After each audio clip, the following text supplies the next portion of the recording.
Na sua igreja tem aquele versículo favorito, aquele que o pastor cita todo domingo, aquele que está em camisetas, canecas, quadros na parede da sua casa. Mas existe um versículo que ele nunca vai mencionar, nunca vai pregar, nunca vai colocar num post inspirador no Insta. Eclesiastes 9:5. Pois os vivos sabem que morrerão, mas os mortos não sabem coisa alguma. Parece inofensivo? Então, por que esse versículo é tratado como se não existisse? Porque se você realmente entender o que ele significa, toda a estrutura de controle que sua igreja construiu desmorona. Tudo. E Maquiavel sabia exatamente por quê. Porque ele entendia de poder, ele entendia de controle, e ele entendia que quem controla sua visão da morte, controla sua vida inteira. Hoje eu vou te mostrar por que sua igreja pula Eclesiastes 9:5. E quando você entender, vai perceber que o jogo sempre foi sobre poder, não sobre paz espiritual. Eu vou te dar 3 minutos. Se depois disso você ainda acreditar que sua igreja está do seu lado, você pode fechar o vídeo.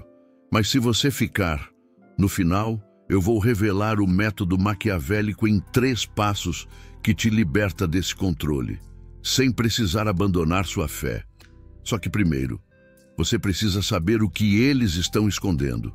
Em 2024, uma série de estudos neurocientíficos publicados em revistas como Mente e Cérebro e Super Interessante fizeram algo extraordinário. Eles mediram o que acontece no cérebro humano no momento exato da morte. O Dr. Fernando Gomes Pinto, que liderou o estudo mais abrangente sobre parada cardíaca em 2023 e detalhou as descobertas no livro A Morte Lúcida de 2024, encontrou algo perturbador.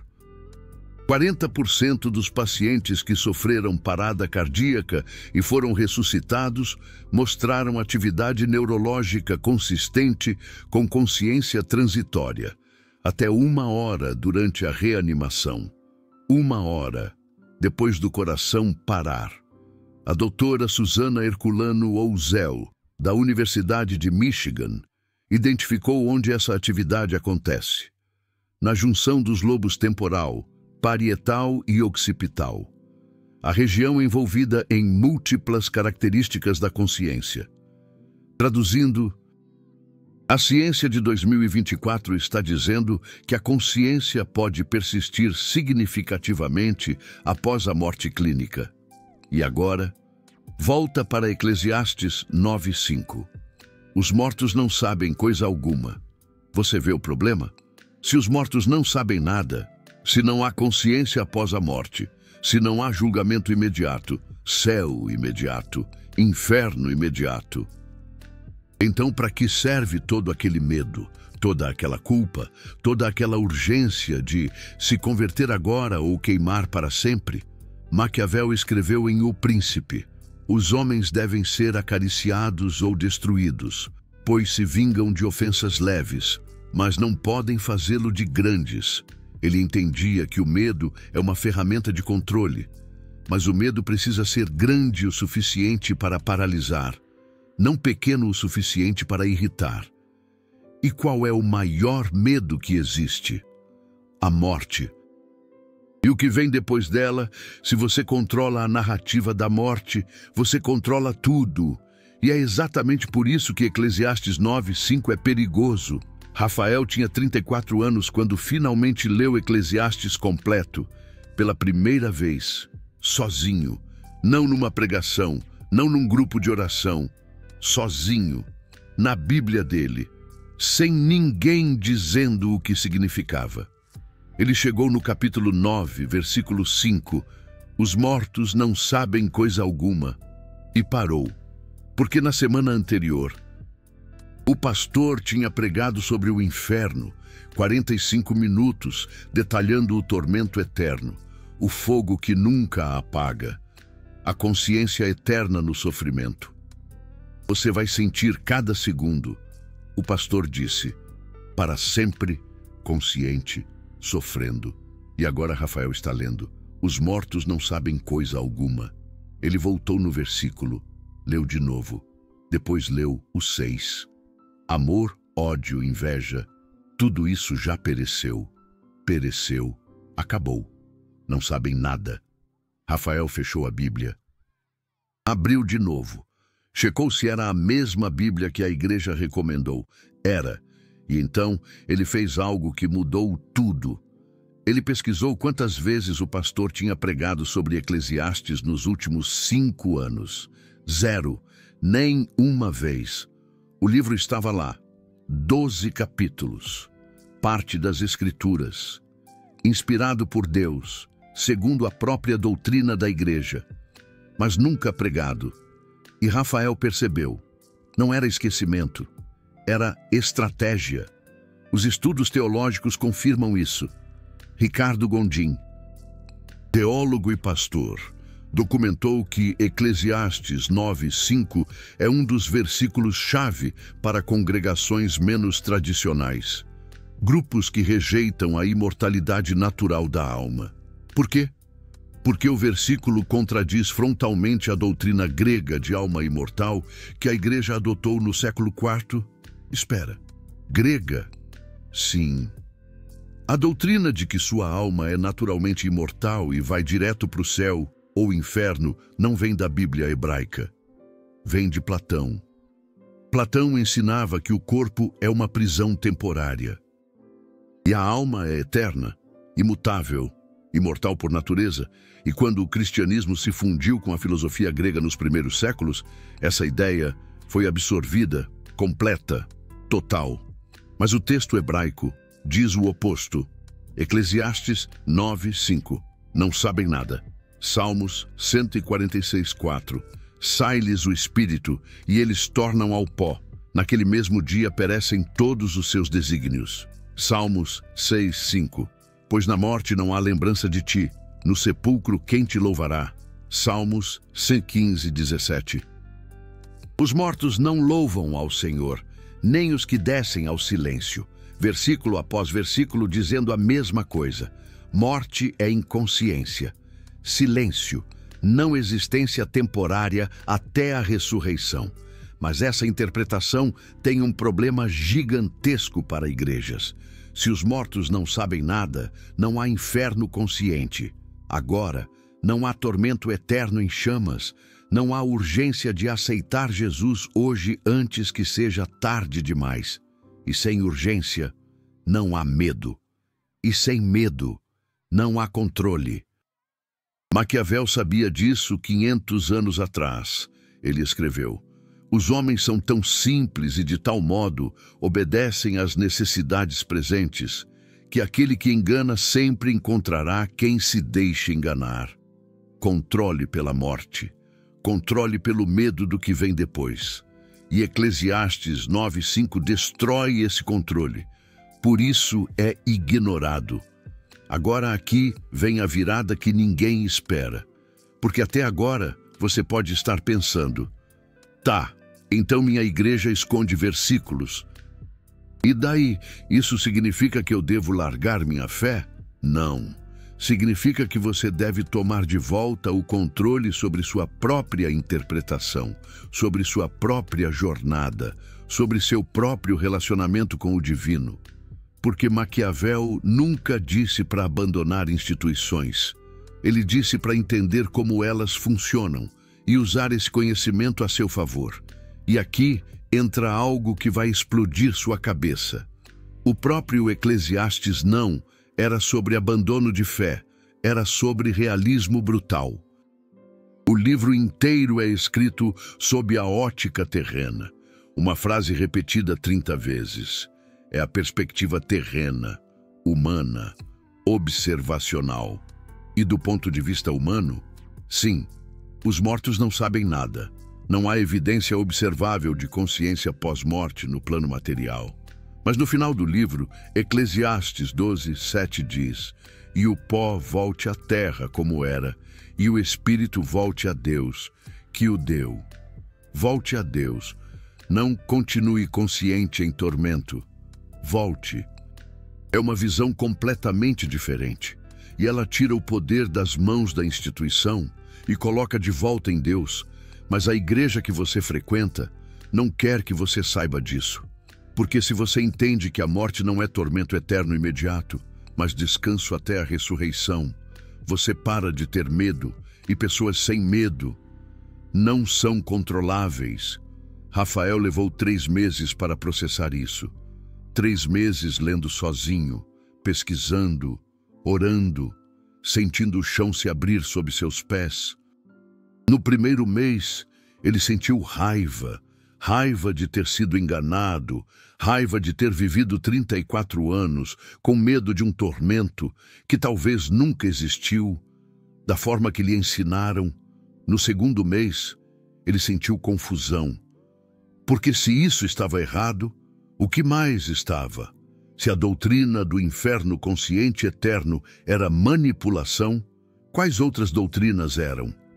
Ele começou a ler outros textos que a igreja evitava. Eclesiastes completo, Salmos inteiros, não só versículos isolados, o livro de Jó, do começo ao fim, e um padrão emergiu, um padrão perturbador. Cada vez que o texto hebraico falava sobre a morte como sono, como inconsciência, como descanso, havia uma nota de rodapé na Bíblia de estudo da igreja, explicando que, na verdade, significa outra coisa, toda vez, sem exceção, como se o texto não pudesse dizer o que estava dizendo. E Rafael percebeu, não era interpretação, era censura, disfarçada de hermenêutica. No terceiro mês, ele finalmente entendeu o que Maquiavel teria entendido imediatamente. Isso nunca foi sobre teologia. Sempre foi sobre controle social. Porque uma congregação com medo do inferno faz tudo o que você manda, dá o dízimo sem questionar, aceita a autoridade sem desafiar, submete-se completamente. Mas uma congregação que entende a morte como descanso temporário até a ressurreição futura, essa congregação faz perguntas, desafia, pensa, e pensadores são perigosos para sistemas de controle. E então ele fez algo radical. Continuou indo na igreja, mas mudou completamente como ele ouvia. Quando o padre falava sobre inferno eterno consciente, Rafael mentalmente anotava: isso é teologia grega, não hebraica. Quando falavam sobre almas indo direto para o céu, ele pensava: Eclesiastes 9:5, Salmos 146:4, não é o que o texto diz. Ele não brigou, não causou, não saiu. Mas ele também não se submeteu cegamente.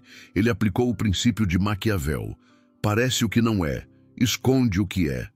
Externamente, membro fiel, internamente, mente livre. E pela primeira vez em 34 anos, Rafael sentiu algo que nunca tinha sentido na igreja: paz, porque o medo tinha ido embora. Agora, se você está assistindo até aqui, tem uma pergunta queimando. Mas e a ciência? Você mencionou estudos de 2024 sobre consciência após a morte. Isso não prova que há algo depois? Ótima pergunta. E aqui é onde fica interessante.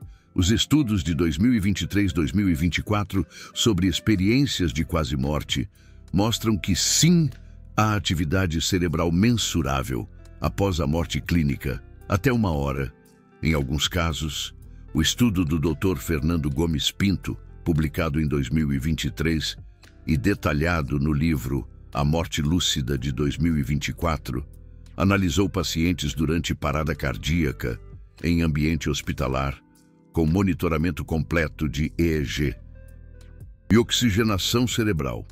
40% dos pacientes, com dados interpretáveis, demonstraram atividade neurológica consistente, com consciência transitória, mesmo com o coração parado, mesmo sem pulso detectável, mesmo clinicamente mortos. A doutora Susana Herculano Ouzel foi mais específica. A atividade se concentra na junção temporal parietal occipital, exatamente a região que integra memória, percepção espacial e autoconsciência. Isso explica por que experiências de quase morte têm elementos consistentes: túnel de luz, revisão de vida, sensação de paz. Não é alma deixando o corpo, é cérebro morrendo de forma estruturada, com regiões específicas, desligando em sequência previsível. Mas isso não prova a imortalidade da alma. Prova que o processo de morrer é mais complexo do que pensávamos. A consciência não se apaga como uma luz. Ela se desvanece gradualmente, conforme o cérebro perde oxigênio, numa cascata neuroquímica mensurável. E nesses momentos finais, sim, a experiência, a percepção, há algo acontecendo. Nas experiências de quase morte relatadas, pacientes descrevem paz, clareza, até êxtase, mas depois que o cérebro completamente morre, quando não há mais glicose, não há mais oxigênio, não há mais atividade elétrica mensurável, silêncio. Exatamente como o Eclesiastes 9:5 diz. E aqui vem o ponto mais brutal. A ciência de 2024 valida a teologia hebraica de 3.000 anos atrás. Morte não é portal, é processo. E depois do processo, descanso. A revista Super Interessante publicou em 2025 um modelo neurocientífico completo de experiências de quase morte, concluindo que elas não fornecem evidência científica de consciência desencarnada. Consciência requer cérebro funcional. Sem cérebro, sem consciência. Simples assim. E isso valida Eclesiastes perfeitamente. Os mortos não sabem coisa alguma, porque não há substrato neurológico. Para saber algo, e então vem a ressurreição, não continuidade imediata da alma, mas recriação futura do ser completo. Essa é a teologia hebraica original, e a ciência de 2024 não a contradiz. Ela a suporta. Morte não é portal imediato, é intervalo, descanso, inconsciência. E isso muda tudo. Porque se você não vai ser torturado eternamente, por cada erro, você pode viver sem o peso esmagador da culpa manipulativa. Se você não vai para o inferno por questionar, você pode buscar a verdade, de verdade. Se a morte é descanso, não tormento, você pode viver plenamente agora, sem o terror paralisante do depois. Maquiavel diria: você recuperou seu poder. Então aqui está o protocolo de 3 passos para se libertar do controle pela morte, mantendo sua fé intacta. Passo 1. Leia Eclesiastes completo, sozinho, sem comentários, sem padre explicando. Só você e o texto.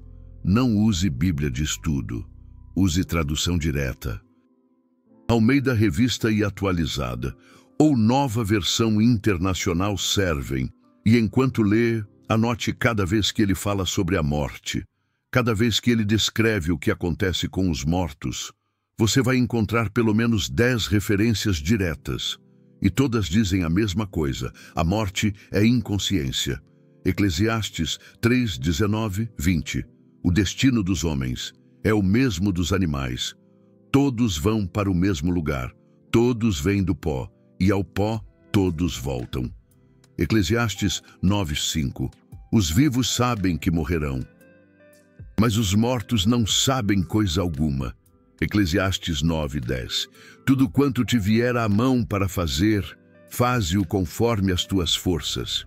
Porque no além, para onde tu vais, não há obra, nem projetos, nem conhecimento, nem sabedoria alguma. Você vai ver um padrão que a igreja que você frequenta nunca mencionou.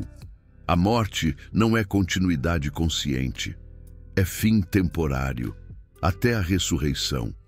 E quando você enxergar esse padrão com seus próprios olhos, sem o filtro da doutrina, algo muda dentro de você. Passo 2.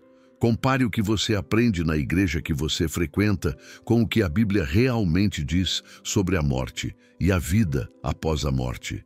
Pegue papel e caneta.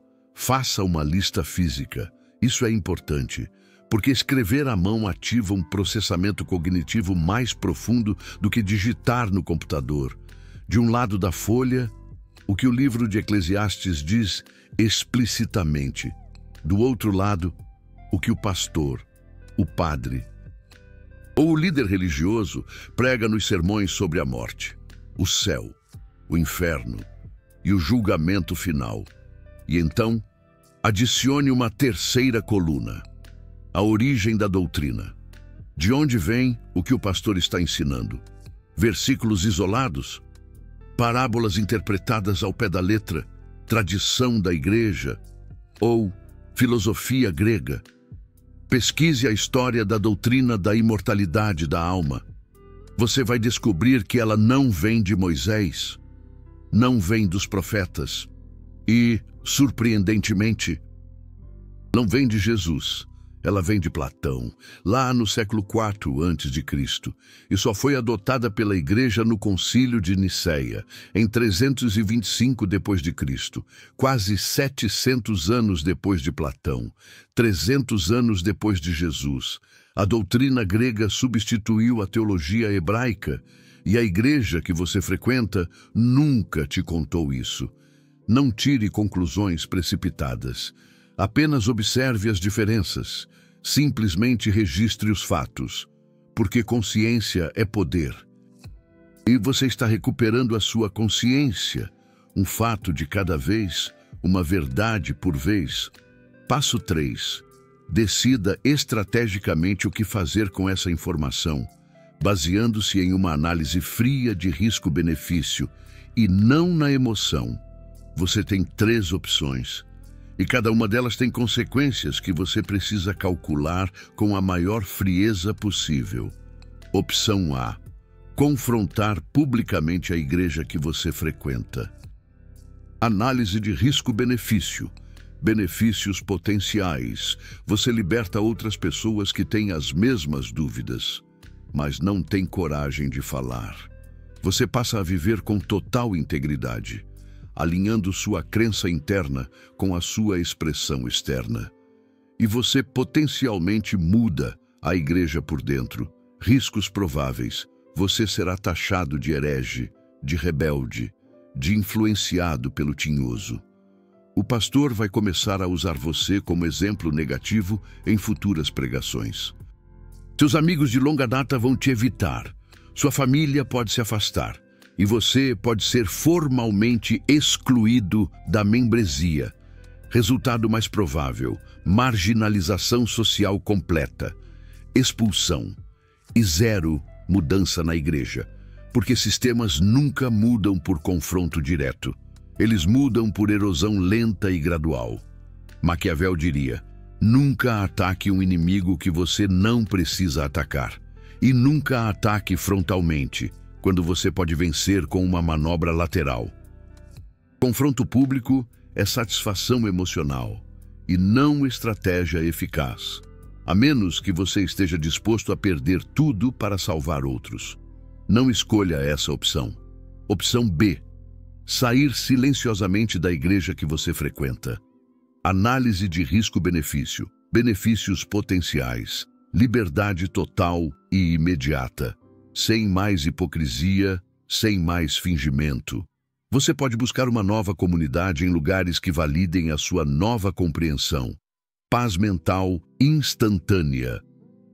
Riscos prováveis: perda da rede social que você construiu ao longo de anos ou até décadas.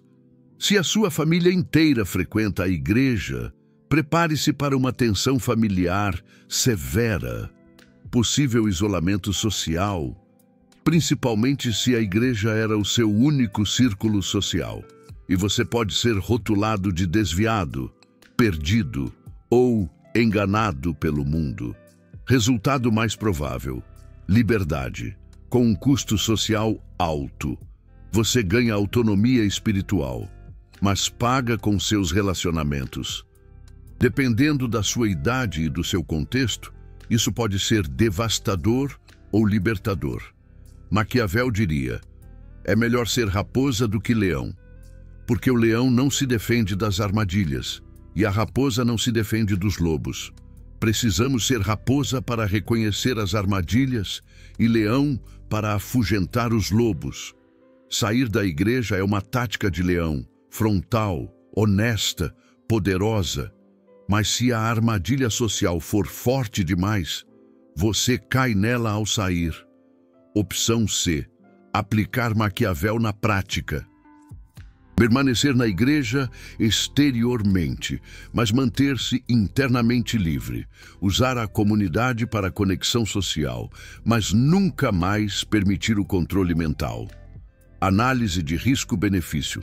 Benefícios potenciais. Você mantém todos os benefícios sociais da igreja que você frequenta.